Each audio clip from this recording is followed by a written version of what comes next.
Bayangkan ini, Anda berdiri di gudang pemerintah. Deretan karung putih bertumpuk dari lantai hingga langit-langit. Forklift bergerak. Petugas berhelm memeriksa papan catatan. Udara berbau biji-bijian, bersih, melimpah, menenangkan. Anda pikir Anda cadangan beras nasional Malaysia. Ternyata bukan. Anda sedang melihat stok ekspor Indonesia. Dan Malaysia baru saja memesan dalam jumlah besar dari sana. Negara yang selama ini kita anggap mampu mencukupi kebutuhan pangannya sendiri, kini diam-diam kehabisan beras. Dan negara yang dulu kita pandang rendah karena pertaniannya, negara yang kita sebut tidak terorganisir, tidak efisien, dan terbelakang, kini menjadi negara yang menyediakan makanan untuk kita.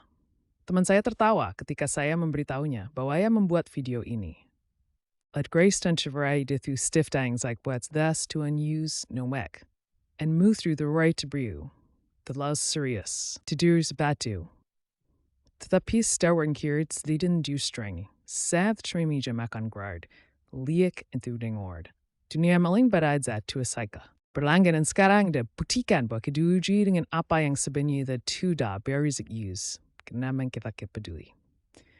Assalamualaikum dan selamat datang. Hari ini Anda akan mengetahui secara pasti apa yang diungkapkan Menteri Mat Sabu tentang krisis beras Malaysia dan mengapa pengumumannya tentang 2.000 ton dari Indonesia lebih besar dari yang diperkirakan. Tetaplah menonton hingga pertengahan video ini, karena ada satu fakta yang akan membungkam bahkan para ekonom pertanian yang mengira mereka memahami rantai pasokan pangan Asia Tenggara. Mari kita mulai dari tahun 2022. Karena disinilah cerita ini dimulai. Malaysia diam-diam sedang duduk di atas bom waktu yang siap meledak. Selama bertahun-tahun, negara ini mengimpor sekitar 30 hingga 35% dari total konsumsi berasnya. Sebuah ketergantungan yang telah berulang disorong kali disoroti oleh para perencana kebijakan, tetapi tidak pernah sepenuhnya diatasi. Produksi lokal mengalami stagnasi, petani padi semakin tua. Dan kaum muda yang seharusnya mewarisi ladang-ladang itu telah lama bermigrasi ke kota-kota untuk mengejar gaji kantor dan masa depan ber-AC. Kemudian terjadilah guncangan harga. Rantai pasokan global pun terguncang. India, pengekspor beras terbesar di dunia, membatasi ekspornya pada pertengahan tahun 2023. Thailand dan Vietnam memperketat volume ekspor mereka sendiri. Tiba-tiba, negara yang tidak pernah membangun stok penyangga yang cukup mendapati dirinya berjuang keras. Rak-rak supermarket di Kuala Lumpur, Penang, dan Johor Bahru mulai menunjukkan sesuatu yang belum pernah dilihat warga Malaysia sebelumnya. Bagian beras yang kosong. Batasan kilogram per pelanggan. Bisik-bisik percacun di malam tentang penimbunan, tentang praktik penentuan harga yang tidak wajar, apakah pasokan bulan depan endless bids. Babak yang paling memalukan terjadi ketika para menteri terpaksa mengakui secara terbuka apa yang telah diperingatkan para ekonom selama 1 dekade. Stok beras nasional Malaysia beroperasi di bawah tingkat keamanan yang memadai. Negara yang mempromosikan dirinya sebagai negara berpenghasilan menengah yang stabil dan modern tidak dapat menjamin ketahanan pangan dasarnya. Pengakuan itu sangat menyakitkan. Sekarang, coba tebak ini.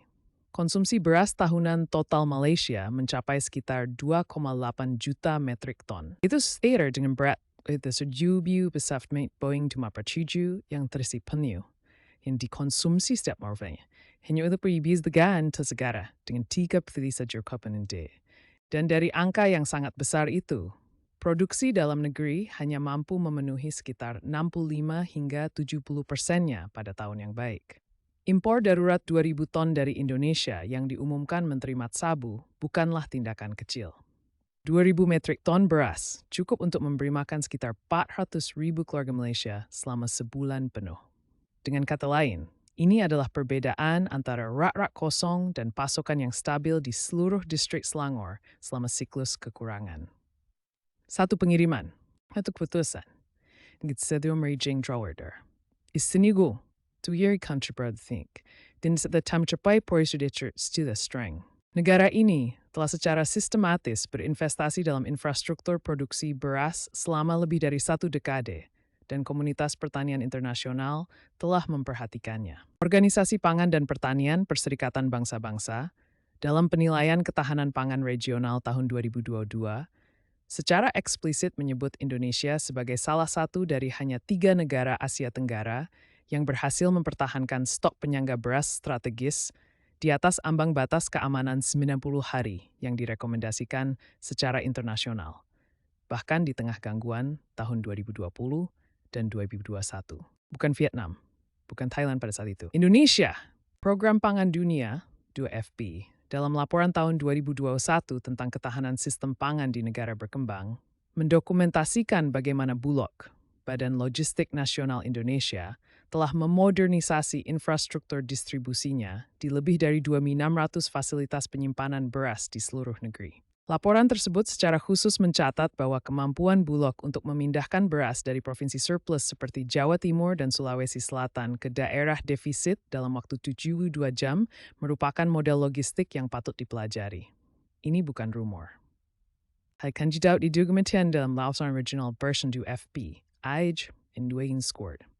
Bank Pembangunan Asia, dalam laporan prospek pembangunan pertanian yang diterbitkan pada tahun 2023, menyebut Indonesia sebagai pemasok utama ketahanan pangan bagi negara-negara anggota ASEAN berpenghasilan rendah, peran yang secara historis dipegang oleh Thailand. Pergeseran ini disengaja. Indonesia telah memperluas program benih bersertifikatnya, mensubsidi rehabilitasi irigasi di daerah-daerah penghasil padi utama, dan melatih lebih dari 450.000 petani kecil baru antara tahun 2015 dan 2022 di bawah inisiatif Kawasan Pangan Nasionalnya.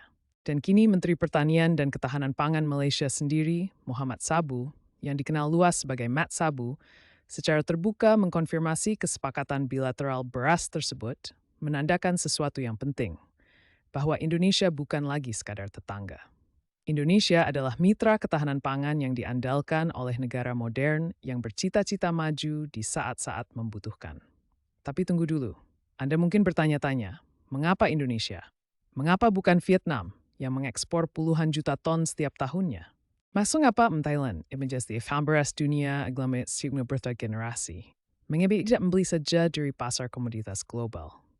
Jawabannya sederhana.